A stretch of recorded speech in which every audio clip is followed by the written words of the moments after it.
Are there people in your life in whom you're just very angry with because they're doing better than you are? That is something to be thinking about.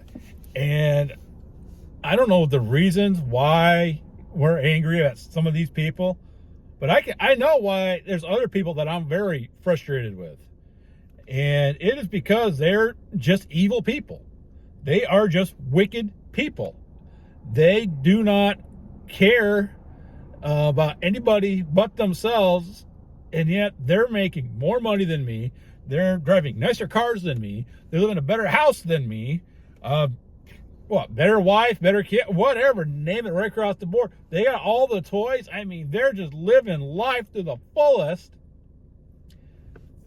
And here's you and me, we're struggling. Okay? We're worried about our job. We're worried about putting food on the table, worried about our children. And yet these people, they're just floating on by, and they are just some of the most wicked, nastiest people in the world. Okay? It is frustrating. I'm not going to lie to you about it. It just tears at you. It is, I don't know how to describe it, but we envy them. We envy the life they're living on and of how they are doing it. We envy the fact that they're wicked enough to just, not to have a care in the world about how they are accumulating their wealth. And we really do. We envy them on that, because for a lot of us, we want to live by a set of morals. We want to have a set of rules in our lives to where we don't, we're not going to hurt somebody to become wealthy. And, and I keep hearing a lot of financial experts say, sometimes that's what you got to do, but at the same time, you have to have a set of morals. And these people don't have those morals. Years ago, there was a guy, when I was living in Texas, I'm not going to lie to you about this. He was a scoundrel. He committed all kinds of different type of frauds. I believe bank fraud was one. He committed workers' comp fraud, which is a big one. Unemployment fraud. Just to name a few. He coaxed this old lady into co-signing a brand new car for him. And this was a very nice car, by the way. And he convinced her to co-sign it. The sweet little innocent old lady. It was just disgusting how he was getting away with stuff. And he was living this life. And believe it or not, as the years go by, he fell. He finally fell. These are the people who are like, this is probably a very big extreme, but people like him are like John Gotti's. Okay, John Gotti went by the nickname the Teflon Don because it didn't matter what charges they put onto him, they couldn't make him stick until finally they did. So when all that happens and all that, I think of Psalm 73. This is what brings peace into my life. This is what brings understanding into my life. This helps make me not be so envious to these people. I'm sorry, I'm stuttering. And I'm going to be really quick because I'm losing sun. I'm losing daylight. But Psalm 73, starting with verse 1, truly God is good to Israel, to those who are pure in heart. But as for me, my feet have almost stumbled. My steps have nearly slipped. For I was envious of the arrogant when I saw the prosperity of the wicked.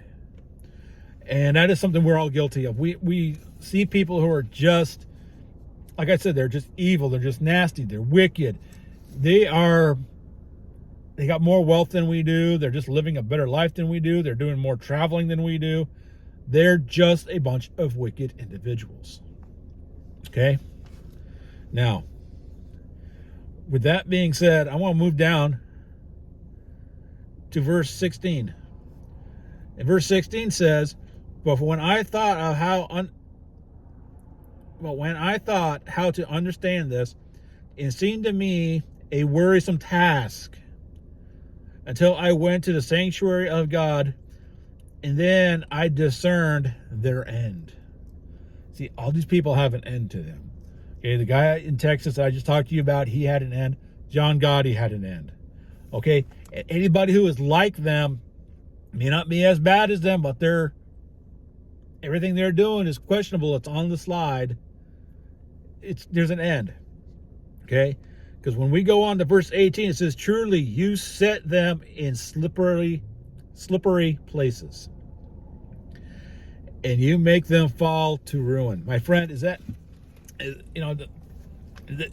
everything that I just read to you the first few verses of the first half of that chapter of Psalm 73, and then I read to you again around the middle.